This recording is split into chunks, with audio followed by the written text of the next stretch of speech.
So welcome, Maya, and I'll have you share the screen and begin with us. Yeah, I hope this works. I know it did before when we were practicing, but sometimes these things happen, you know. It works when you practice. Turn screen, hold on. That's weird. Let me just close it off. Yeah, I'm just gonna start the slide and then see if I can open it. And then share screen. Yeah. Let's see.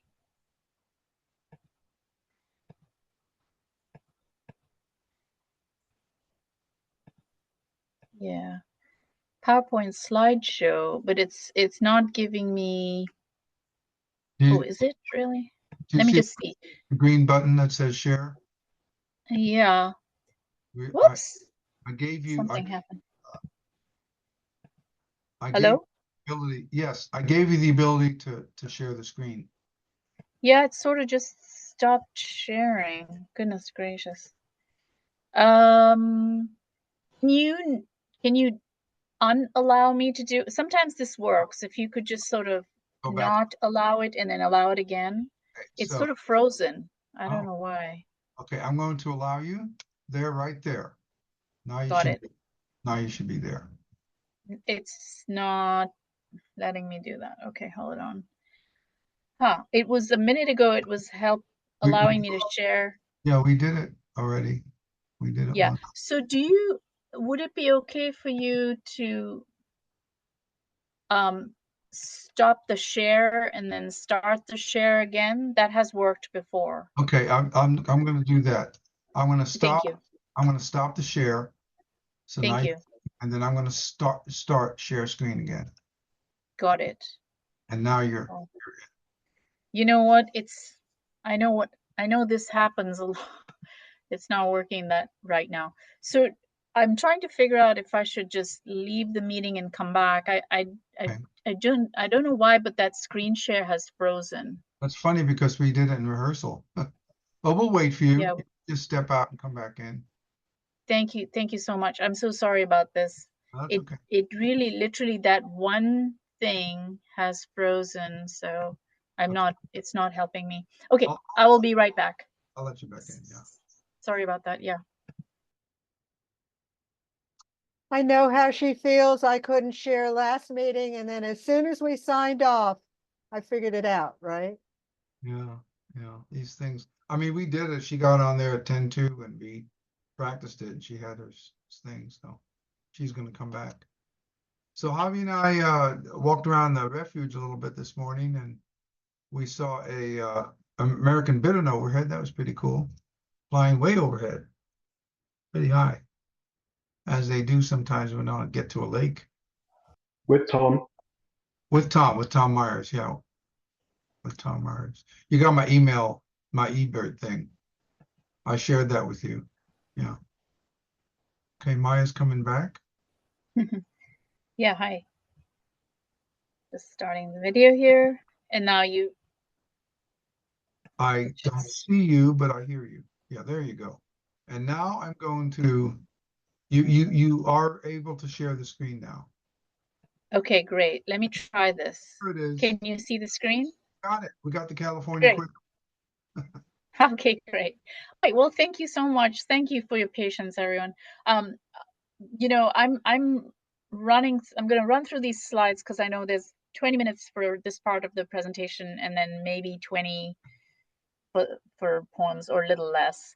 And the focus here is that I want to give for this talk is post-fire forest. So every single one of the slides is going to be a forest that has very recently experienced fire. In this case, with the California quail, it was just actually 2 seasons after the fire. The fire was in the fall. It was 2017. Then there was winter, and now this is spring, and everything's bouncing back.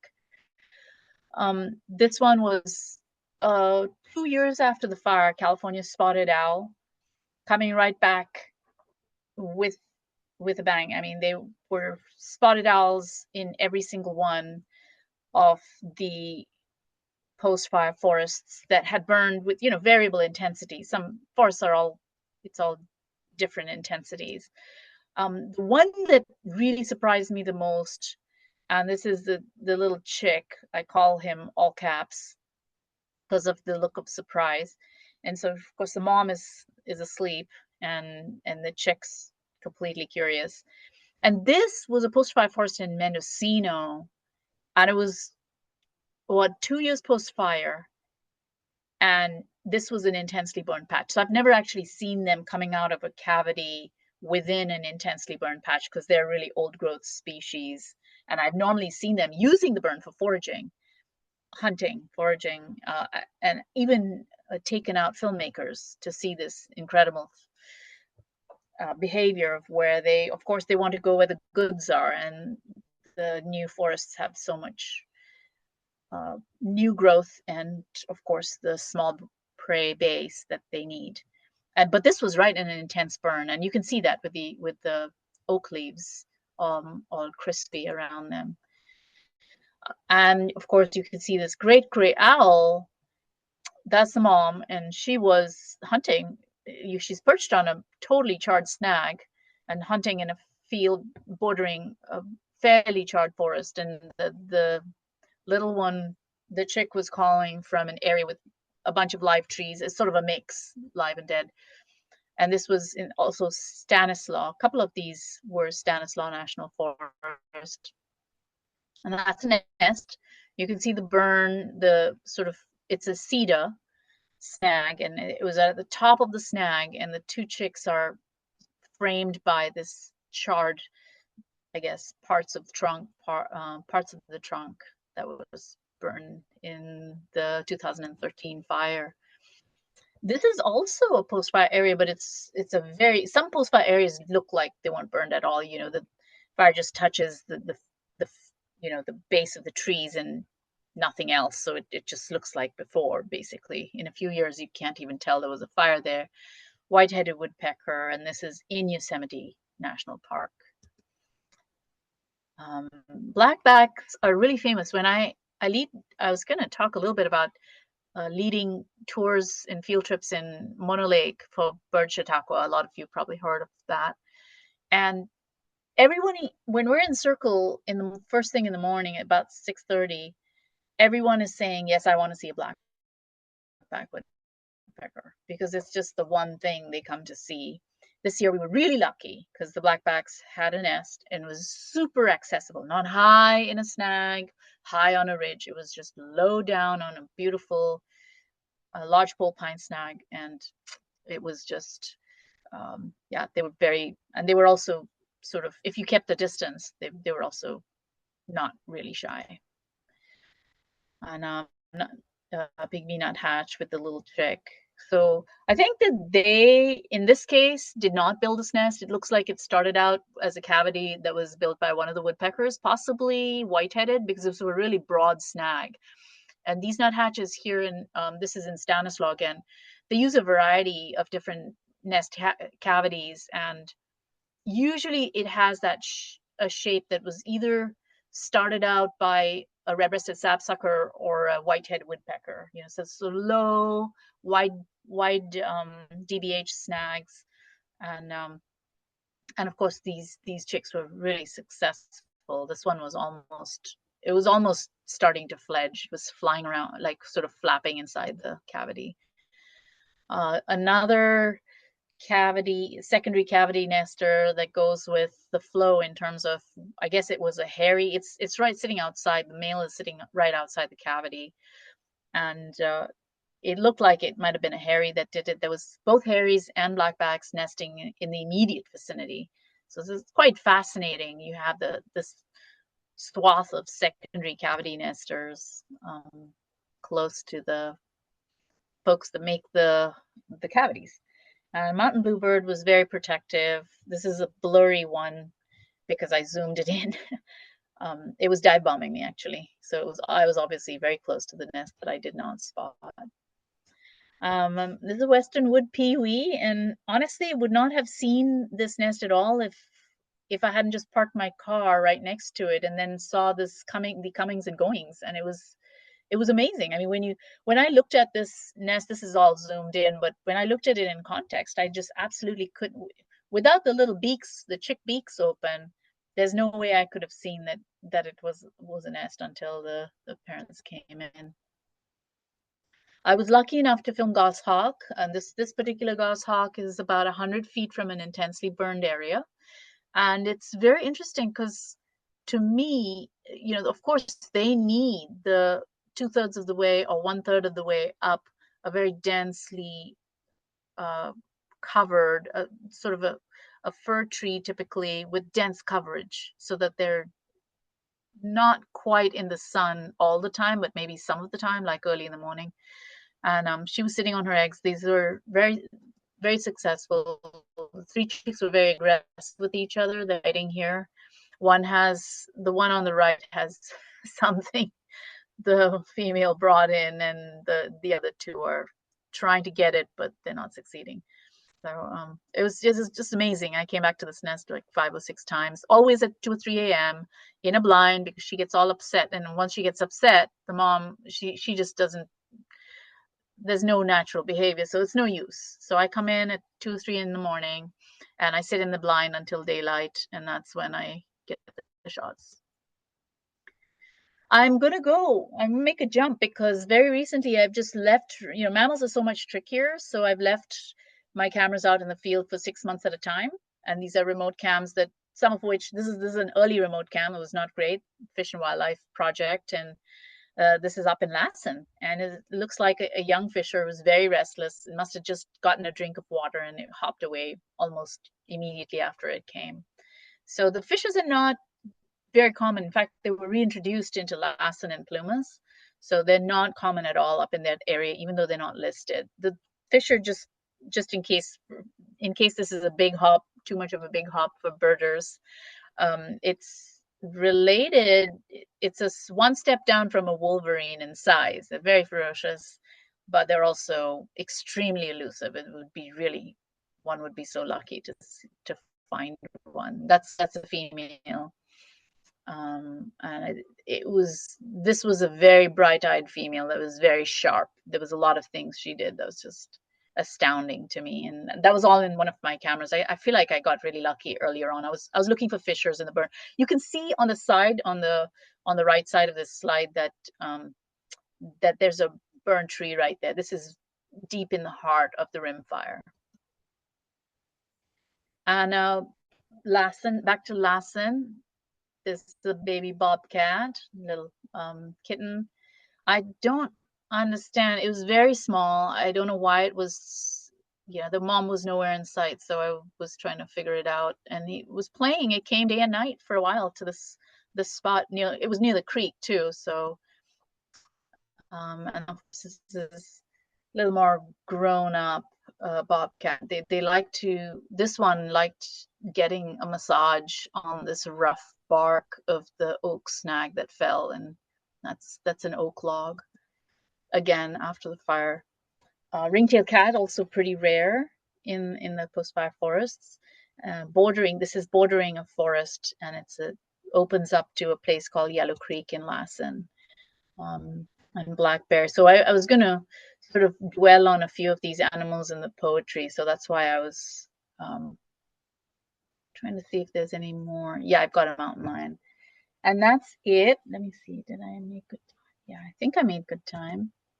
Oh, yeah, one thing I wanted to mention is that a lot of these snag forests are sort of picked on a little bit, because quite a lot actually, because they're looked upon as areas of risk. And so sometimes, if they're reachable by any form of road, they're taken down.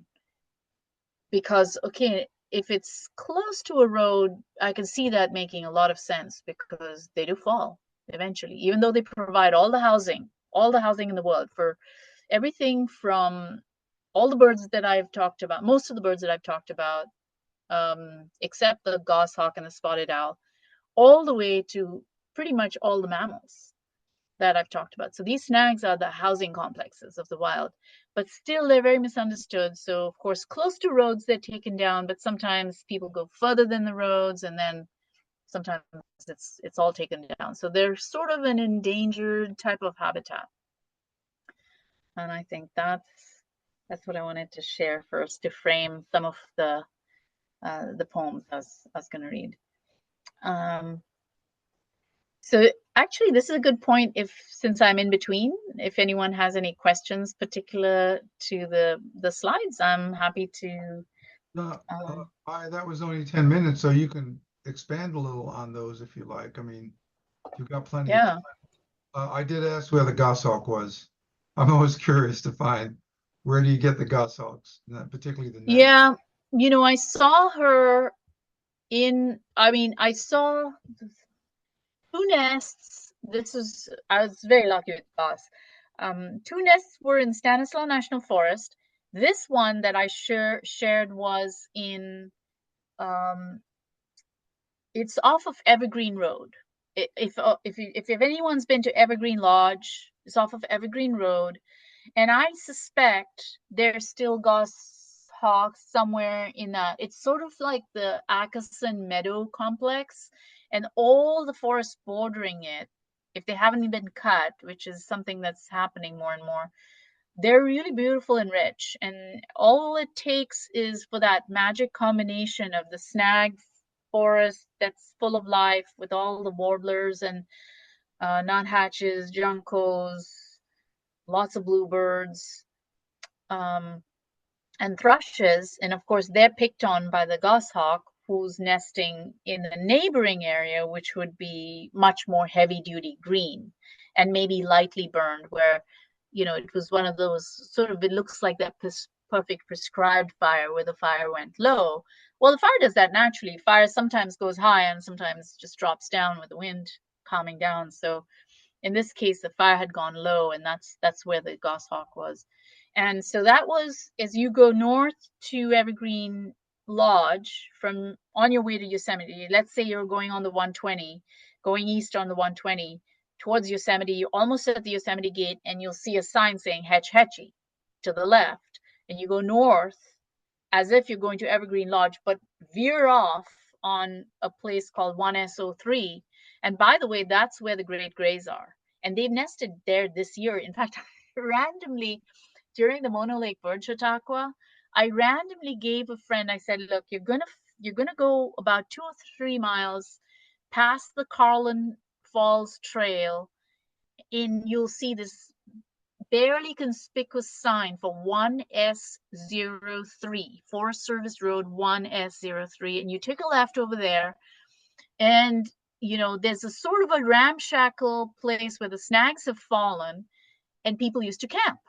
But it's clear that it used to be campsite, but it's not now because you can't park in there because of the fallen snags.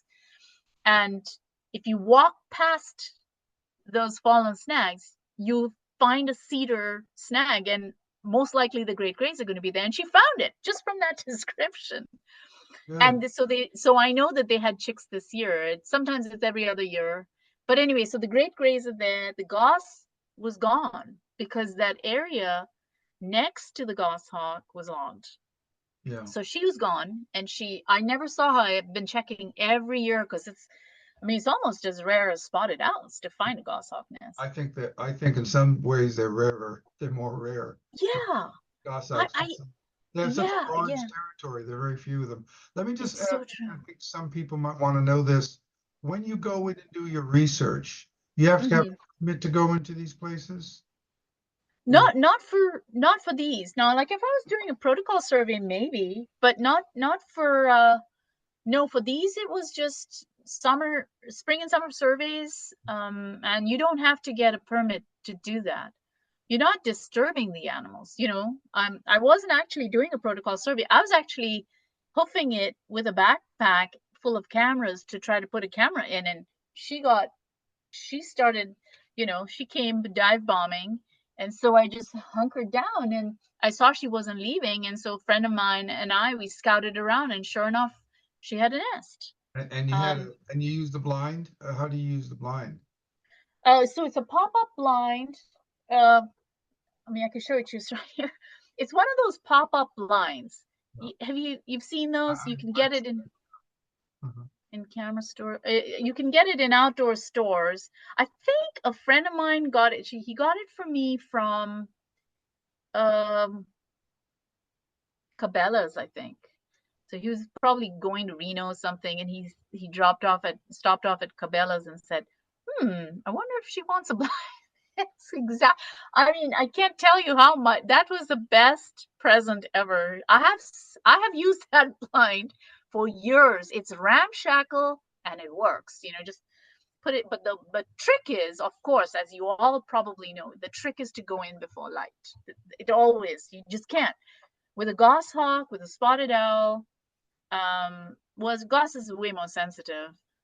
With any of the eagles, you know, osprey, you just if you're there already, if you're just still and shrouded in a very shapeless thing like a blind, you're fine. Yeah. She was normal. She was bringing prey in. There was no change in behavior. But yeah, of course, then at some point I would have to shift, because if you're spending 7 hours, you know, scrunched down in a blind, it starts getting uncomfortable. So when she took a trip out to go find more prey, that's when I would scoot out. I wouldn't do that when she was in the nest, you know. Does anybody else have any questions before she gets to the poetry?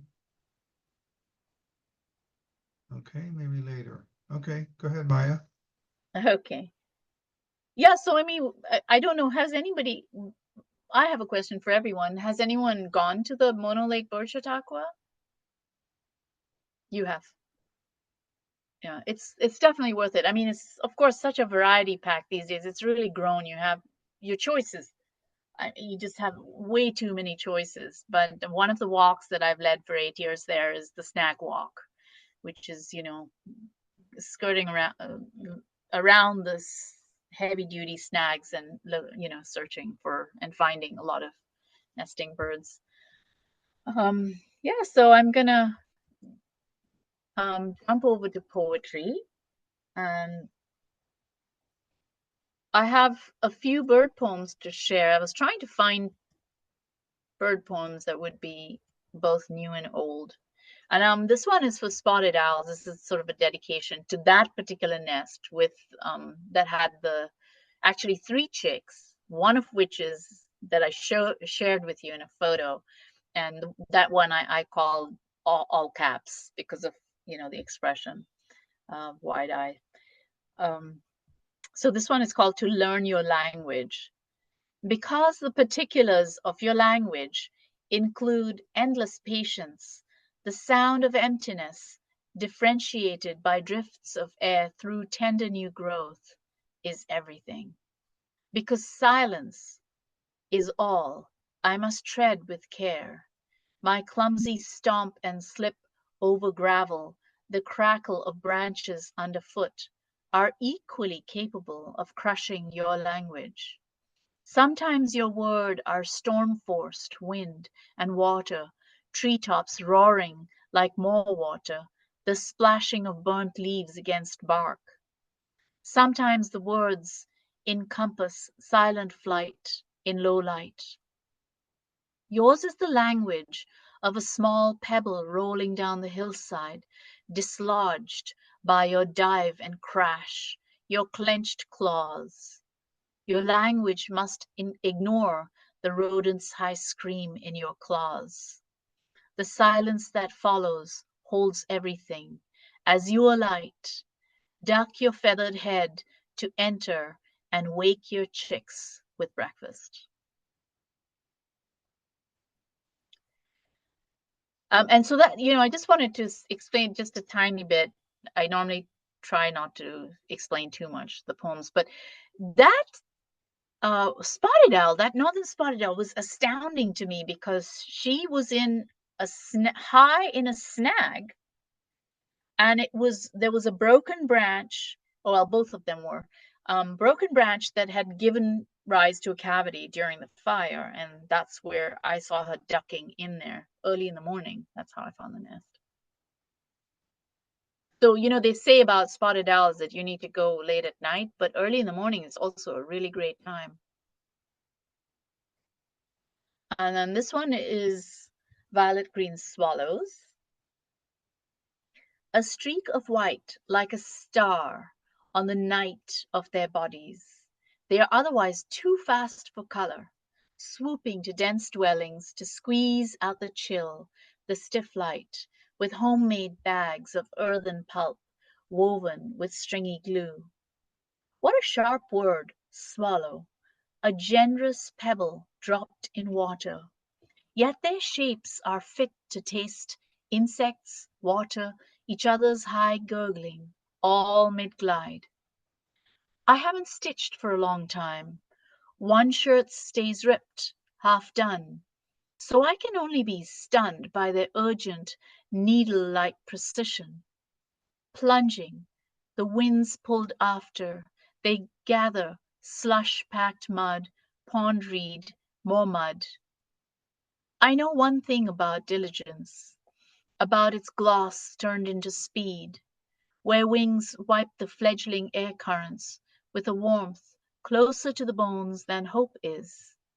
Mouth stuffed, the swallows hover the attic's outer face, sewing in their dark, muddy grips, enough space to fit a whole season of fledglings, a whole season of yearlings, cracked shells and all.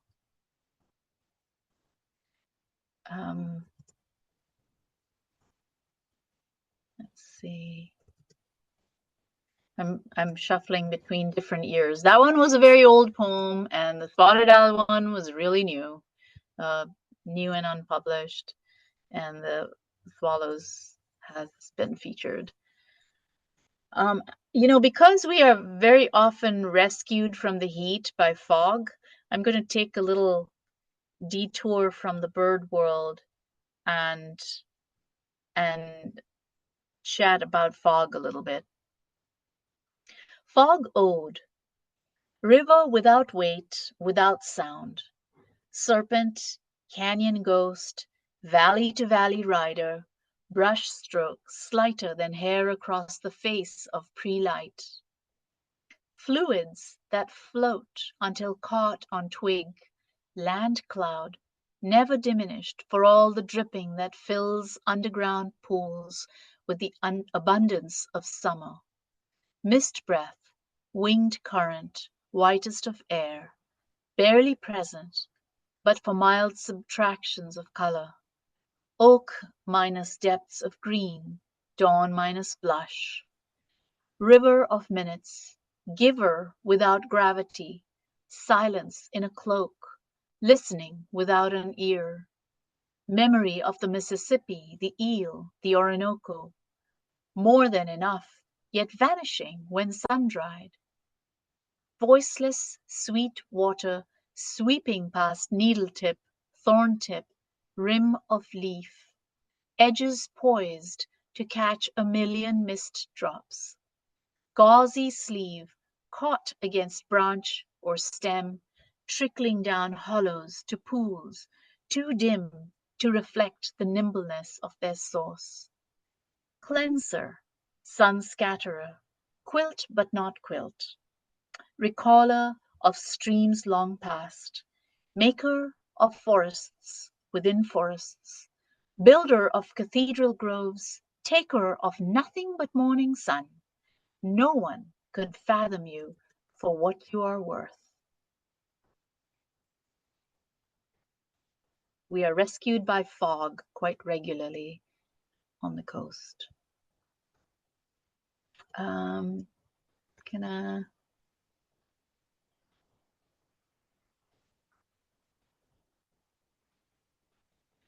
I want to dwell a little bit on the beetles. They don't get much attention. And the wood-boring beetles, of course, are the main bang for the buck when black-backed woodpeckers, and I've also noticed hairy woodpeckers, forage in snags. Because as I showed in the slide, on the slide of the male black-backed woodpecker with the big white wood-boring beetle larvae in its beak, that is a way bigger meal than the little bark beetle larvae for the most part. And so they go after them. And of course, these beetle larvae have a very deep link with fire. It seems they have smoke detectors in their antennae, apparently.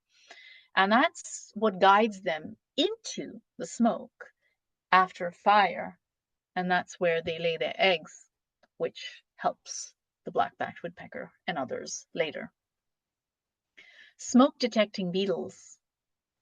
In answer to drifts of ash, to genetic unity, a current soars up and west.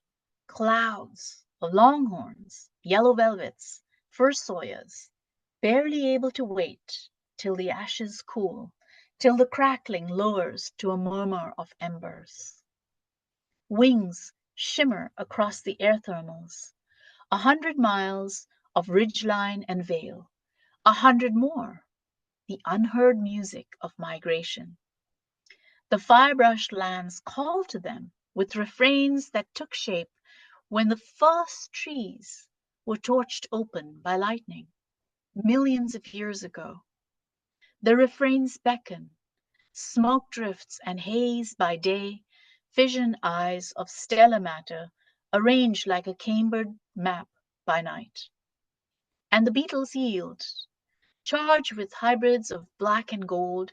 Their wings are blurred with a flight that is so much about turbulence and fury, about mind over wind, that it is less insects in flight than the hurrying of a black-veined river, less a wing-beaten composite of airborne probabilities than electric gale, less mass migration than an a cappella more ancient than decision.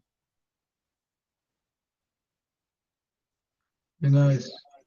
Oh, thank Uh, you. I wanted to have the group look at do you have a book at hand, your book at hand? All the fires? A book, Have it near you? yeah. All the Fires of Wind and Light. Yeah, I have it. I was And gonna. I'm gonna, it's in the newsletter too. It's printed by 16 Rivers Press, and a lot of those poems Yeah. are in there. Yeah, there it is. There Yeah, it some of the poems are in here, and then a couple of them are not. is. Yeah. I'm about to read a new one. Yeah, that's not. But yeah, some of them are in here. And also I can send a link online, but my website has one of the poems, Rejuvenation, with a lot of the footage. It's a little hard to show footage on a Zoom call. It tends to like be a bit choppy, In the you know, video. in the video, yeah. And so I took a lot of my camera, well, some of my camera shots, but mostly, my active when I was in a blind, shots from a blind, and I pulled them together in a poem, which is on my website, and I can put that in the chat as well. Okay. And that's one of the poems in All the Fires of Wind and Light. So I guess I just want to look for time because I wanted to have time for a discussion as well. But I do have to hold on. I do well, 2 or 3 more poems. I can do 2 more or 3 more. Okay. Well, let's do the first 2. Let's see. Yeah, go ahead. Yeah, and then we could do Q&A if you want. Okay. Let's see. Yeah, so both of these have not been featured in any place except for individual single publications, not as a collection. And this one is called Against Clear Cuts for Kilowatts because I'm really seeing a lot of the extraction of snags. Snags are really picked on. They fall. They can be dangerous next to roads.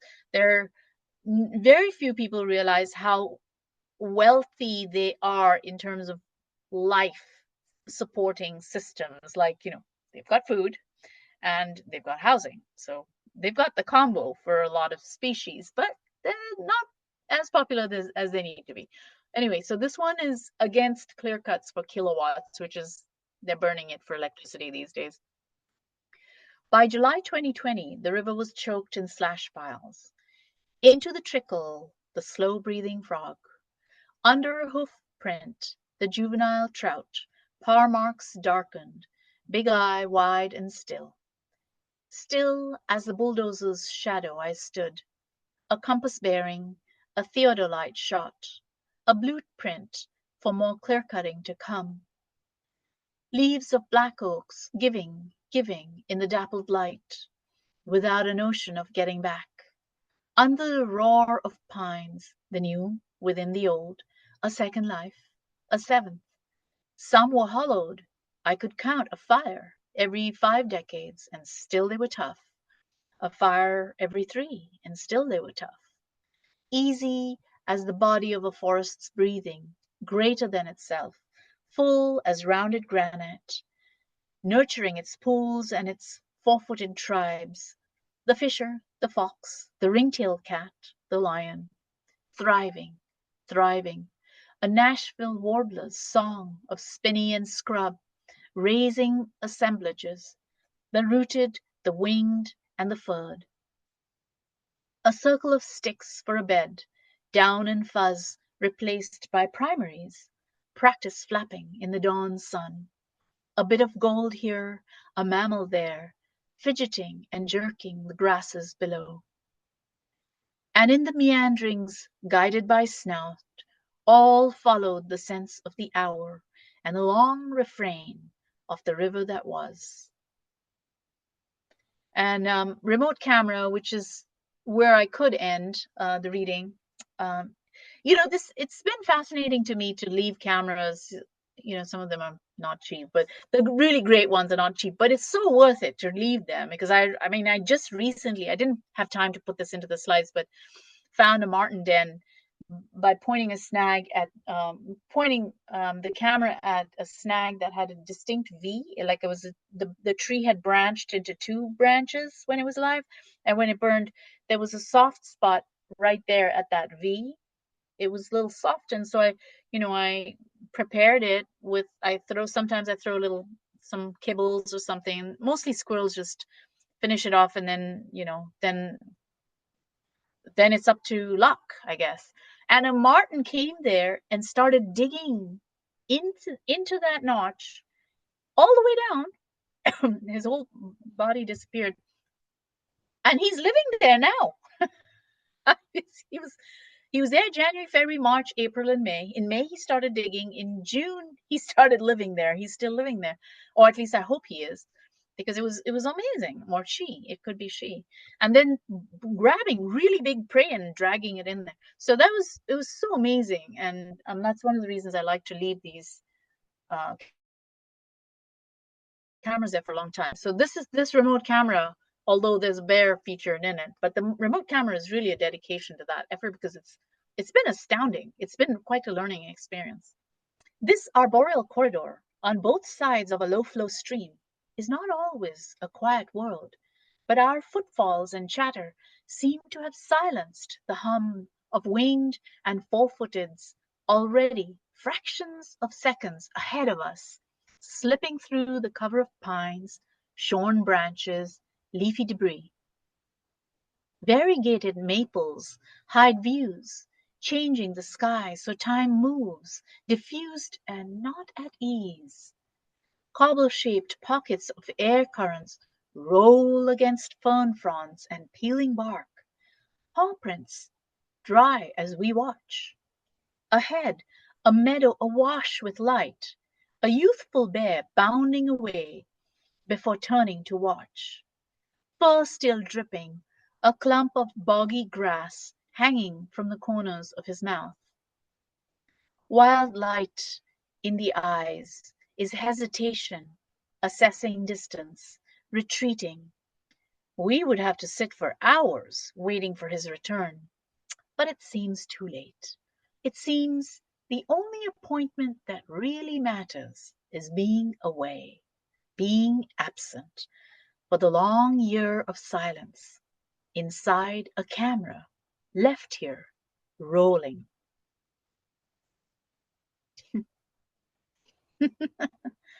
Let's unmute and snap our fingers or applaud for the bubbles here. This is what we don't normally.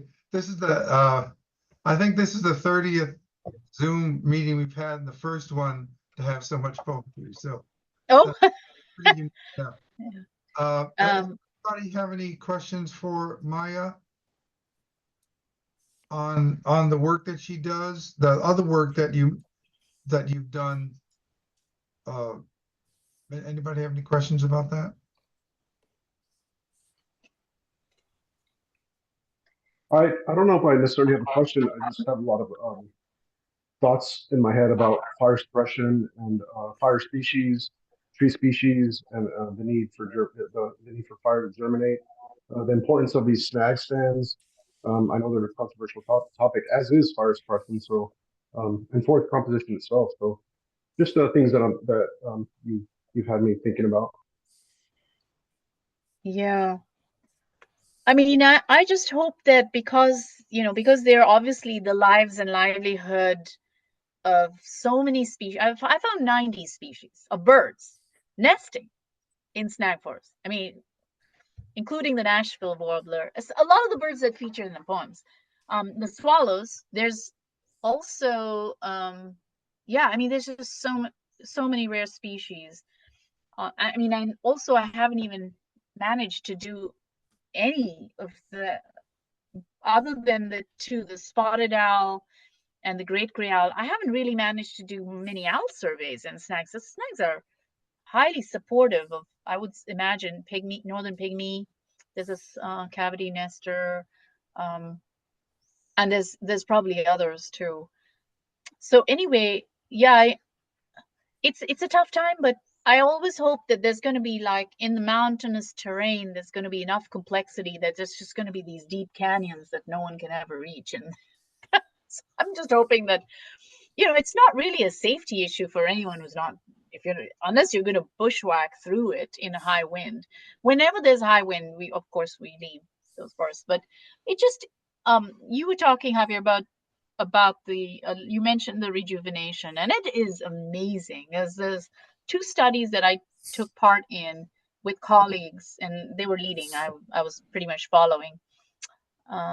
Giant sequoias, 6 or 7 years after the fire, you're seeing it in the news. The giant sequoias are not coming back. They're not coming back. They're dying. They're dead. 20% lost. The giant sequoias I've measured 7 years now. Railroad fire. It's now 7 years since the railroad fire. So Nelda Grove, which is actually quite close to where I would say it would be way closer to you. They're just as tall as my ceiling, 10 feet and more. The young sequoias burgeoning after fire, and they're in the middle of the ceanothus. You have to sort of, to see the little ones, you have to crawl through it, and there's bees all over the place. I'm not too fond of being completely surrounded by bees. I always think that maybe I'm gonna mess something up for them and they're gonna come at me, but it's amazing. What the field work has pointed out is that we're ignoring the beauty and the regeneration. We're just ignoring it. We're just saying, oh, tragedy, and so it's so interesting to me, before cry wolf, can we just there for a little bit and see, is it really that bad? Because for this particular suite of bird species, 90, actually it's more like 100, but I will say 90 that I've actually seen species of birds nesting in snags. I mean, it's just, it's obviously, a place of a high biodiverse place. It's a hotspot, so to speak. And yet snags have really no category as, how you say, oh, this is a biodiversity hotspot. Snags totally are. Mono Lake Bird Chautauqua is one of the places that totally recognizes that. So for 8-10 years, they've had these walks. Just one of the categories is let's go through the snag forest. But it's really interesting because they're summarily removed for the most part. Well, thank you so much for this. You are freezing up occasionally, so we can wrap it up here. And I'm going to thank you, and I'm sure they all enjoyed the whole conversational approach you had with these trees, and hope that some people can look at your poetry. I am going to stop recording here.